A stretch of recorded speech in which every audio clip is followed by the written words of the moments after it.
اللهم صل على محمد وعلى آل محمد كما صليت على إبراهيم وعلى آل إبراهيم إنك حميد مجيد اللهم بارك على محمد وعلى آل محمد كما باركت على إبراهيم وعلى آل إبراهيم إنك حميد مجيد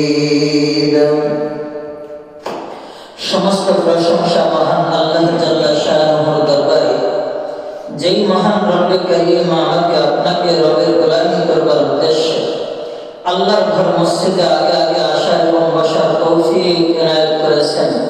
ওই মহান রবের আলিশান দরবারে জবান খুলে আমরা একবার কালিমাতুশ শুকর আদায় করি, বলে আলহামদুলিল্লাহ।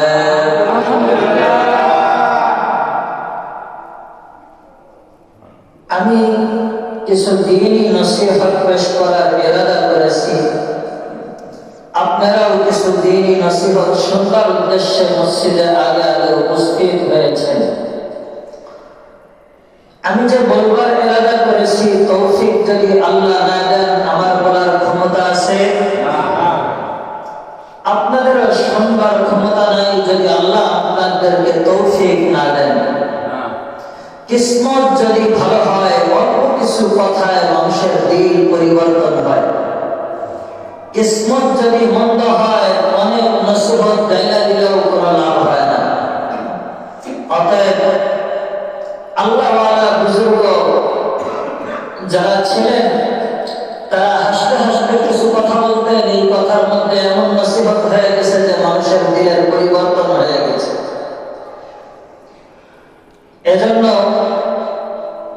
আমাদেরও দিলের পরিবর্তন হবে যদি আমাদের কিসমত ভালো হয়। আল্লাহ যদি আমাদের তকদিরে হেদায়েত লিখে রাখেন, আল্লাহ যদি আমাদের দিলকে পরিবর্তন করে জান্নাতি দিলে রূপান্তরিত করতে চান, তাহলে আমাদেরকেও আল্লাহ তাআলা হেদায়েতের নূর দ্বারা ভরপুর করে দিবেন। বলেন আমিন।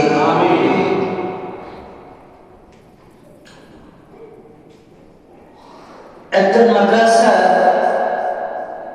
নাজিমে তালিমাত, অর্থাৎ যিনি মাদ্রাসার পড়াশোনার জিম্মাদারি, ছাত্রদের পিছনে নিগরানি করে, দেখাশোনা করে, কোন বিভাগে কি পড়াশোনা হচ্ছে না হচ্ছে এগুলি খেয়াল করে, এবং তাকে এই জিম্মাদারি দেওয়া থাকে মাদ্রাসার পক্ষ থেকে। তো একজন নাজিমে তালিমাত খুব আল্লাহ ভীরু মানুষ, তাহাজ্জুদ পড়নেওয়ালা, তাহাজ্জুদ গুজার মানুষ। তার এমন কোন দিন নাই, এমন কোন রাত নাই যে যেই রাতে সে তাহাজ্জুদ পড়ে না। অর্থাৎ তাহাজ্জুদ পড়নেওয়ালা একজন বান্দা, তাহাজ্জুদ গুজার মানুষ। যে কোনো কারণবশত থানা থেকে লোক এসে মাদ্রাসার নাজিমে তালিমাত সাহেবকে ধরে নিয়ে গেছে। ওসি সাহেবের নিকট এখন মাদ্রাসার মুহতামিম সাহেব সকালে এসে দেখে মাদ্রাসায় নাজিমে তালিমাত সাহেব নেই। কোথায়? যে এরকম থানা থেকে কিছু লোক এসে ধরে নিয়ে গেছে। মাদ্রাসার মুহতামিম সাহেব চিন্তা করলেন, যে উস্তাদ মাদ্রাসার জন্য এত মেহনত করলেন, এত শ্রম দিলেন, ওই উস্তাদকে ধরে নিয়ে গেছে, যাই একটু মাদ্রাসায় দেখি, ওস্তাদের কোন খোঁজ খবর নিয়ে দেখি কি অবস্থা। ওসি সাহেবের কাছে গেছে। মাদ্রাসার ওসি মুহতামিম ওসি সাহেবের কাছে গিয়ে বললেন, আপনি ওসি সাহেব আমার পরিচিত একজন ব্যক্তি, আপনি একটু জিজ্ঞেস করলেন না আমাকে? আমার মাদ্রাসার নাজিমে তালিমাত সাহেবকে ধরে নিয়ে আসলেন। কয় হুজুর, ভুল হয়ে গেছে, এখন কোথায়? বলে এখন তো তাকে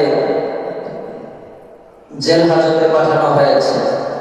তো বলতেছে, যান, জজ সাহেব খুব ভালো জজ, আপনি তার কাছে যান, আশা করি সে ছেড়ে দিবে। তো জজের কাছে গেছে। জজ সাহেব যখন দেখে, আদালতে গেছে, যাওয়ার পরে জজ সাহেব যখন দেখে জজের মাথায় টুপি, টুপির উপরেও আরো কিছু আছে। টুপির উপরে কি থাকে? পাগড়ি। কি থাকে? পাগড়ি। তো জজের চেহারার মধ্যে এরকম সুন্নতি লেবাস পোশাক দেখে বেচারা মুহতামিম সাহেবের মনটা অনেক খুশি, যে যাক দিনদার মানুষ, জজ সাহেব আশা করি আমার দুঃখটা, আমার দর্দটা বুঝবে, আমার মহব্বতটা সে বুঝবে। এই চিন্তা করে তো বলতেছে যে স্যার, আমার একজন শিক্ষক মাদ্রাসার নাজিমুল তালিমাত সাহেব আপনার এখানে আটকে আছে। আমি যে উকিল নির্ধারণ করবো, উকিলকে কিছু টাকা খরচ করে উকিল নির্ধারণ করবো, এরকম উকিল নির্ধারণ করার টাকাও আমার কাছে নাই। 6 মাসের বেতন বাকি মাদ্রাসা, আমি কি করে উকিল নিযুক্ত করব? স্যার, আপনি যদি অনুমতি দেন, হুজুরের পক্ষে আমি নিজেই ওকালতি করব। এখন অন্যান্য ব্যারিস্টার যারা ডিগ্রি অর্জন করেছে, উকিল হয়েছে, তারা বলতেছে হুজুর এসে এখানে ওকালতি করতে, কোনো সার্টিফিকেট নাই, কিছু নাই, বেচারা কিভাবে ওকালতি করবে? এখন জজ সাহেব বলে, যাক হুজুর আমার পরিচিত মানুষ, ওনাকে ওকালতি করতে দেওয়া হবে। অনুমতি দিলে এখন জজ সাহেব উকিল, অন্যান্য উকিল বলতেছে যে দেখেন, ওনাকে সময় কম দিবেন, বেশি সময় দেওয়া যাবে না। আমি ওনার যে মুয়াক্কেল আমাদের এখানে জেলখানায় আটকে আছে, মুয়াক্কেলের এই এই দোষগুলি আছে, এই দোষের কারণে তাকে ধরে আনা হয়েছে। হুজুরকে শুধু জিজ্ঞেস করা হবে, হুজুরে হা অথবা নার মধ্যে কি দিয়ে দিবে, উত্তর দিয়ে দিবে। এবার হুজুর বলতেছে, হা না দিয়ে তো সব কথা বলা যায় না। হা না দিয়ে কি কথা বলা যায় না? সব কথা তো হা না দিয়ে উত্তর দেওয়া যায় না। একটা কথা বলতে গেলেও দুই একটা কথা বেশি চলে আসে, বলতে হয়। হা না দিয়ে সব কথার উত্তর দেওয়া যায় না। এখন উকিল সাহেব বলতেছে হা না দিয়ে উত্তর দেওয়া যায় না, কে বলছে? যখন এই কথা রাগে বলছে, তখন হুজুর বলতেছে, হা না দিয়ে যে সব কথার উত্তর দেওয়া যায় না, আমি আপনাকে একটা প্রশ্ন করলেই আপনি বুঝতে পারবেন। তখন জজ সাহেব মনে করছে, আমরা অনেক লেখাপড়া করছি, এর উপরে পিএইচডি করছি, আমাদেরকে আবার ঠেকাই হোক। আচ্ছা ঠিক আছে, প্রশ্ন করেন, কে জিজ্ঞেস করবেন জিজ্ঞেস করেন। তো জিজ্ঞেস করছে, হুজুর জিজ্ঞেস করতেছেন যে স্যার, আপনার বাবা আগে এই মানুষের সুপারি গাছ থেকে যে সুপারি চুরি করতো, এখনো কি করে না করে না? আগে যে আপনার আব্বা সুপারি গাছ থেকে সুপারি চুরি করতো মানুষের, এখনো কি চুরি করে কি করে না? এখন জজ শব্দ করছে আটকা। যদি বলে যে করে, তাহলে তো নিজের বাবা চুরি করে। আর যদি বলে যে না, তাহলে আগে করতো। হ্যাঁ আর না দিয়ে উত্তর দিতে গেলে দুই বাবুই এখন কি আটকা পড়ে গেছে। এখন দুভাবে আর কোন উত্তর দেওয়ার কায়দা নেই। উত্তরে যখন হা না দিয়ে উত্তর দিতে পারতেছে না, এদিকে জজ সাহেব কান্নাকাটি শুরু করে দিচ্ছে। কয় যে হুজুর, আপনি কান্দেন কেন? কোন কোরআন হাদিসেরও তেমন কোনো কথা হয় নাই, বা আল্লাহ রাসূলের কোন হাদিসও বর্ণনা করে নাই, তো আপনি কাঁদতেছেন কোন দুঃখে? এখন হুজুরকে জজ সাহেবকে যখন জিজ্ঞেস করে যে জজ সাহেব আপনি কেন কাঁদেন, জজ সাহেব বলতেছে 20 বছর আগে আমি একটা হাদিস পড়ছিলাম। কয় বছর আগে? 20 বছর আগে আমি একটা হাদিস পড়ছিলাম। ওই হাদিসটার ব্যাখ্যা আমার ওই সময় বুঝে আসে নাই, তবে হুজুরের এই প্রশ্নের কারণে আমার এখন ব্যাখ্যাটা বুঝে আসছে, এই কারণে কাঁদতেছি। বলে কি হাদিস পড়ছিলেন? বলে হাদিস পড়ছিলাম, ইয়াশফাউ ইয়াউমাল কিয়ামাতি সালাসাতু, হাশরের ময়দানে 3 দল লোক গুনাহগার উম্মতের ব্যাপারে আল্লাহর আদালতে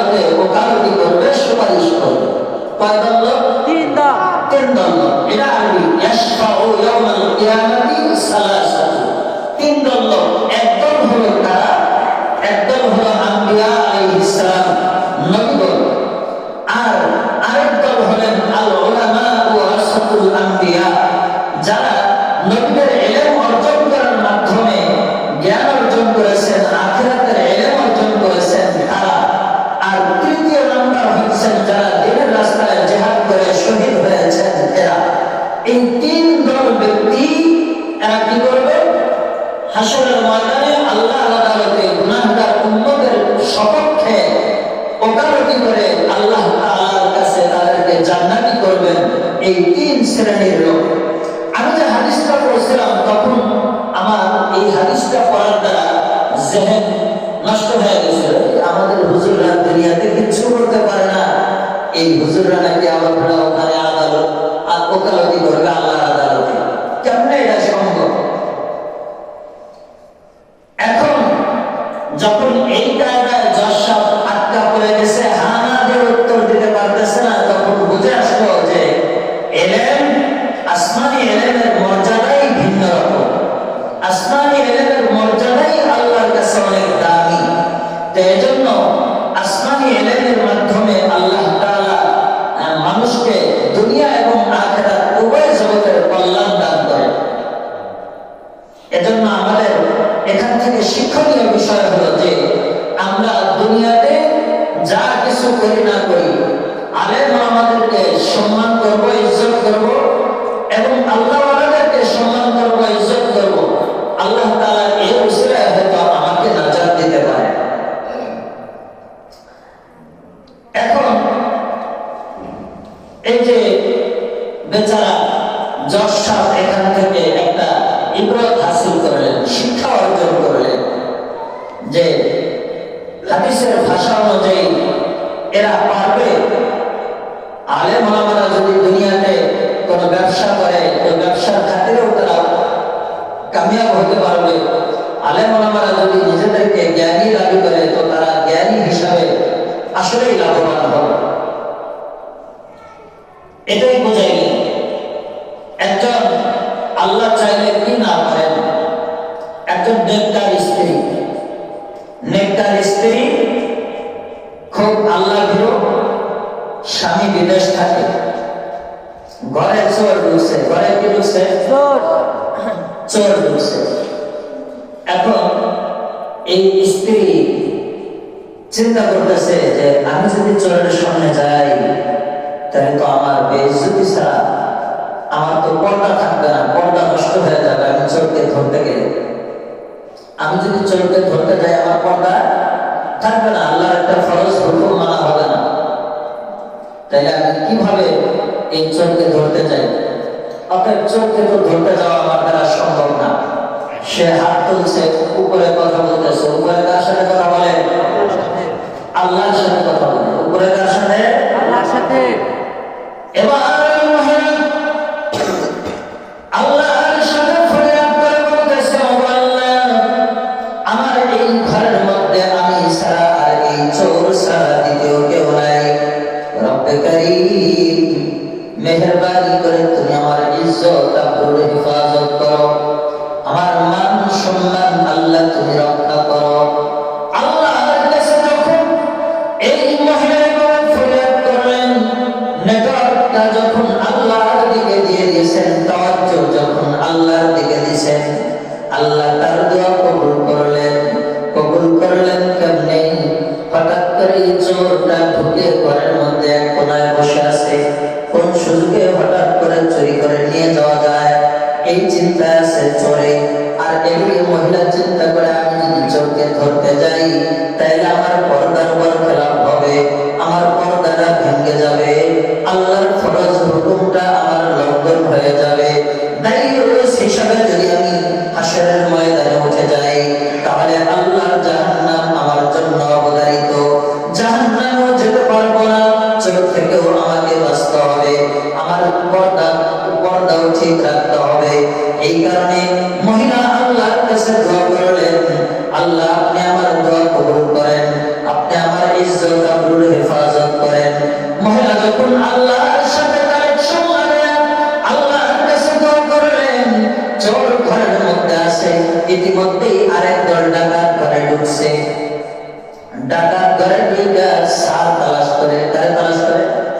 স্যারকে তালাশ করে, মানে বাড়ির মালিক, বাড়ির মালিককে তালাশ করে, খুঁজা খুঁজা দেখে ঘরের কোনায় স্যার বসে রয়েছে।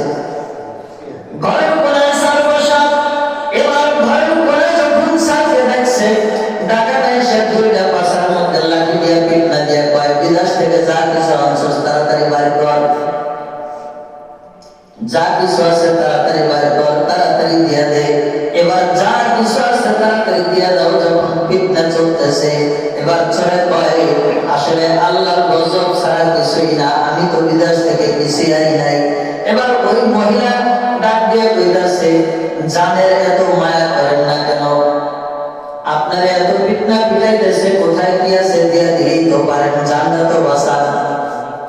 মহিলা ফিতনা দেওয়ার কথা ছিল, মহিলা দিল কারে দিয়া? ডাকাতরে দিয়া। আল্লাহ সিস্টেমে ফেলাইলে পারে না, পারে না? আল্লাহ রাব্বুল আলামিন একই রকম ভাবে মুসলমানদেরকে আল্লাহ তাআলা ওয়াদা করেছেন। আল্লাহর কোরআনে কারীমে আল্লাহ বলেন, ইন্না নাহনু নাযালনা যিকরা ওয়া ইন্না লাহু লাহাফিজুন। আল্লাহ কোরআনে কারীম দুনিয়ার জন্য অবতীর্ণ করেছেন। এই কোরআনে কারীম কিয়ামত পর্যন্ত অবিচল রাখবেন। এই কোরআনে কারীমের কোনো ক্ষয়ক্ষতি, কোন রকম ক্ষতি কোরআনের কোনো হরফ পরিবর্তন কেউ করতে পারবে না। আল্লাহ এর হেফাজত করবেন।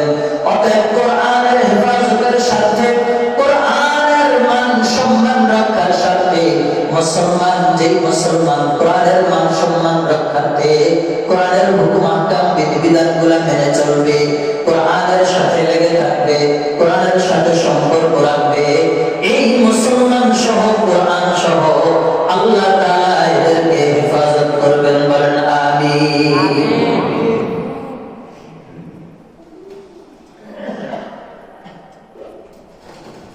মানুষকে এভাবে আল্লাহ তাআলা হেফাজত করবে। জুমার দিন প্রতিদিন আসে না, সপ্তাহে একদিন আসে। জুমার দিন প্রতিদিন আসে না, সপ্তাহে একদিন আসে। এই মূল্যবান দিনকে যারা অগ্রাহ্য করে সম্মান করতেছে না, এই সম্মানজনক দিনের একটা সম্মান রক্ষার্থে মুসলমানদের উচিত যে আজান হওয়া মাত্রই মসজিদে চলে আসে, আল্লাহর গোলামি করবার উদ্দেশ্যে আল্লাহর ঘরে চলে আসে। একবার মালিক ইবনে সিনান ইবনে মালিক রাদিয়াল্লাহু তাআলা, সিনান ইবনে মালিক রাদিয়াল্লাহু তাআলা আম্মা সিনান ইবনে মালিক এখনো মুসলমান হন নাই। তো সিনান ইবনে মালিক রাদিয়াল্লাহু তাআলা আম্মা জান আল্লাহর রাসূলের ফ্যামিলিতে খেদমত করে।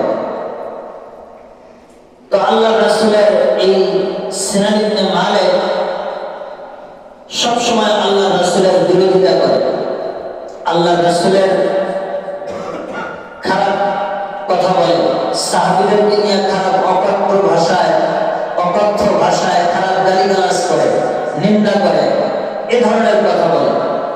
তো এই জন্য সিনান ইবনে মালিক রাদিয়াল্লাহু তাআলা আম্মা জান আল্লাহর রাসূলের কাছে গিয়ে বললেন, ইয়া রাসূলুল্লাহ, আপনি আমার সন্তানের জন্য একটু দোয়া করেন, আল্লাহ যেন আমার সন্তানটাকে হেদায়েত দেন, ঈমানের নূর দিয়ে দেন। আল্লাহর রাসূল পয়গম্বর মুহাম্মদ সাল্লাল্লাহু আলাইহি ওয়াসাল্লাম দোয়া করলেন, আল্লাহ আপনি মালিক ইবনে সিনানকে হেদায়েতের নূর দিয়ে দেন, ঈমান তাকে দিয়ে দেন। আল্লাহর রাসূলের দোয়া আল্লাহ তাআলা কবুল করে মালিক ইবনে সিনান ইবনে মালিক রাদিয়াল্লাহু তাআলা আনহুকে আল্লাহ হেদায়েত দিয়ে দিলেন। যখন হেদায়েত হয়ে যায়, এই জন্য দোয়ার দরকার আছে, মা বাবার দোয়ার প্রয়োজন আছে, আলেম ওলামাদের দোয়ার প্রয়োজন আছে, হক্কানি আহলুল্লাহদের দোয়ার প্রয়োজন আছে। আল্লাহর রাসূল দোয়া করলেন, দোয়া আল্লাহ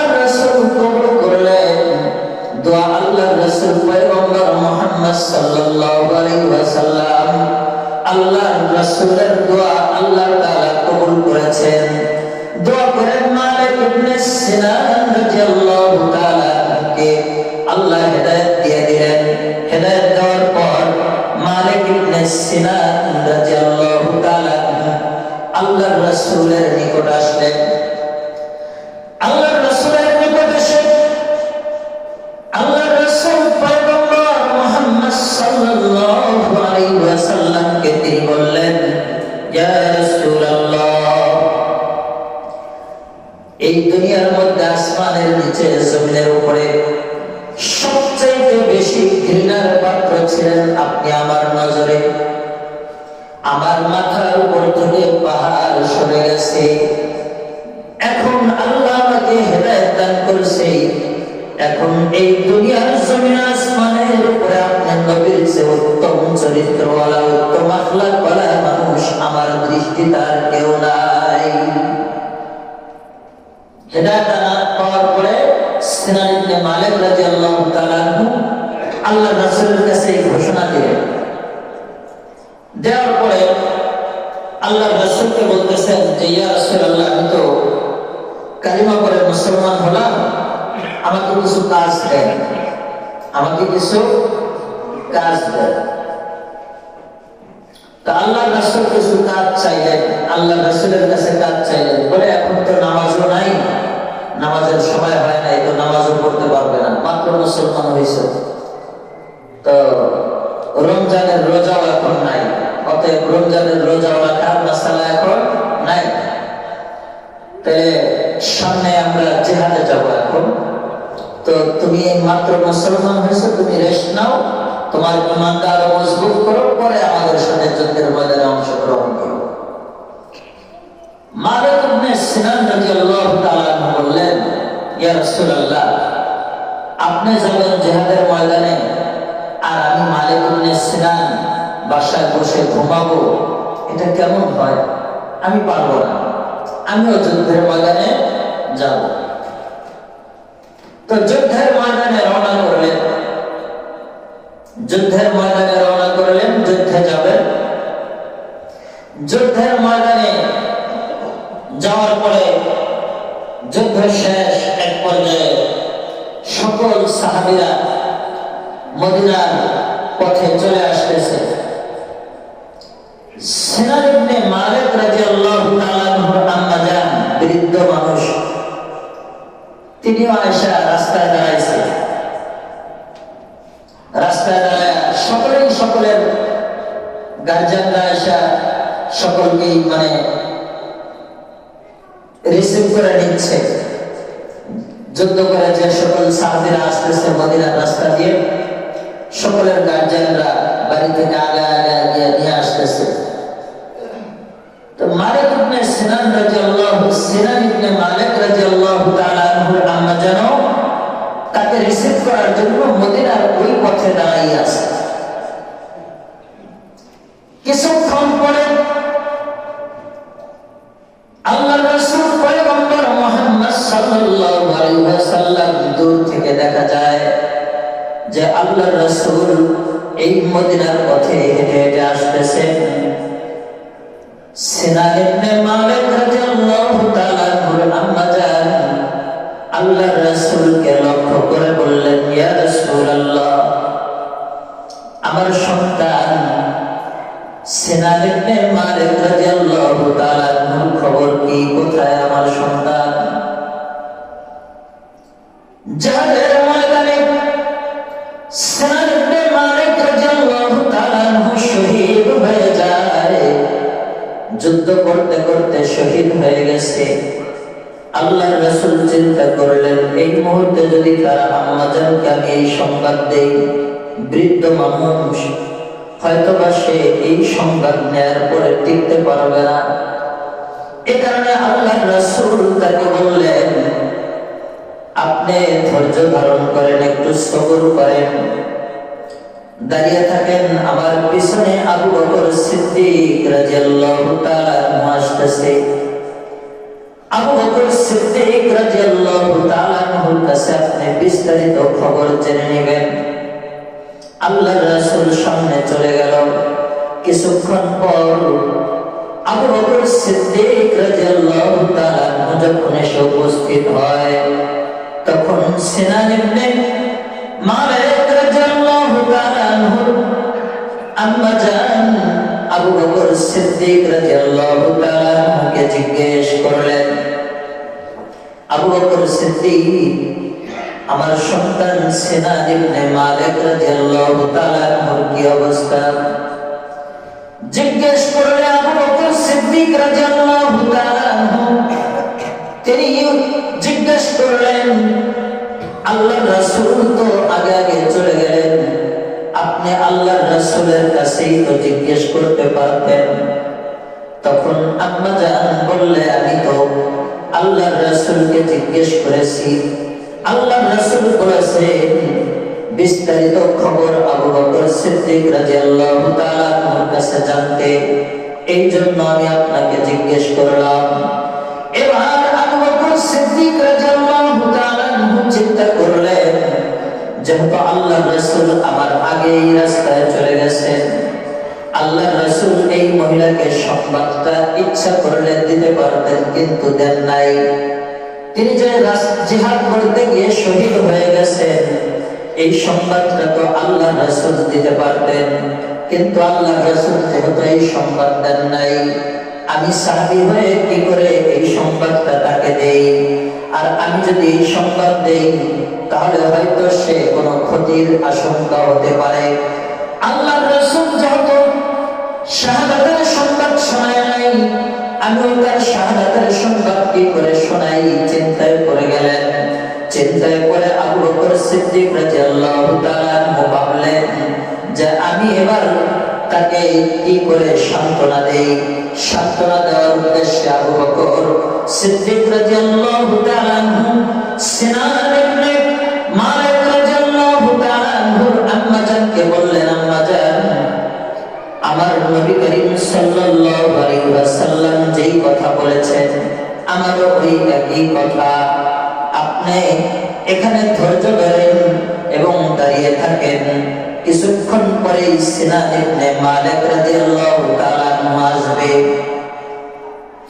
এই কথা বলে আবু বকর সিদ্দিক রাদিয়াল্লাহু তাআলা চলে যায়।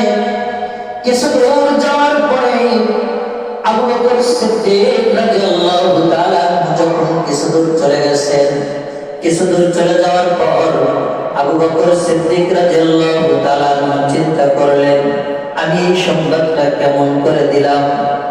কিছুক্ষণ আগে হোক অথবা পরে হোক, সে তো জানতেই পারবে তার সন্তান যে মারা গেছে, তার সন্তান যে শহীদ হয়ে গেছে। আমি তো আবু বকর সিদ্দিক, আমাকে আল্লাহর রাসূল আমাকে সিদ্দিক বলে, মানে আমি সত্যবাদী। সাহাবায়ে কেরাম রাদিয়াল্লাহু তাআলা সকলেই আমাকে সিদ্দিক বলে ডাকে। আমি একজন সিদ্দিক নামের উপাধি পাওয়ালা, আমি তো একজন সত্যবাদী সাহাবী। এখন যদি আমি ওই বৃদ্ধার কাছে মিথ্যাবাদী হয়ে যাই কেমন হবে? আমাকে তো বৃদ্ধা যখন তার সন্তানকে না পাবে, তখন তো সে বলবে যে আবু বকর সিদ্দিক একজন সত্যবাদী লোক, এর মতো মানুষও কি আমার সাথে মিথ্যা বলতে পারলো? আমার একটা বদনাম হয়ে যাবে।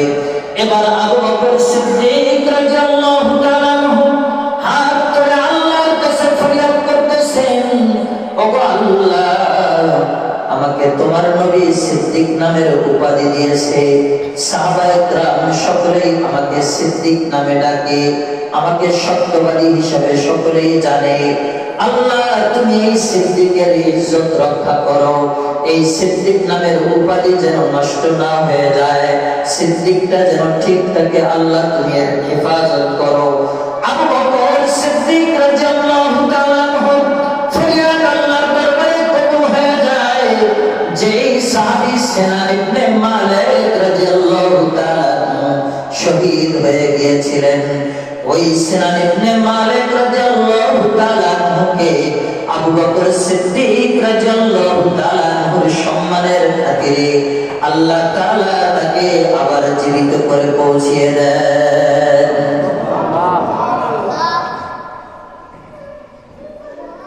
অথচ আমাদের সমাজে মিথ্যা, কথায় কথায় মিথ্যা, কথায় কথায় মিথ্যা। আল্লাহ তাআলা আমাদেরকে মিথ্যা থেকে হেফাজত করেন, বলেন আমিন।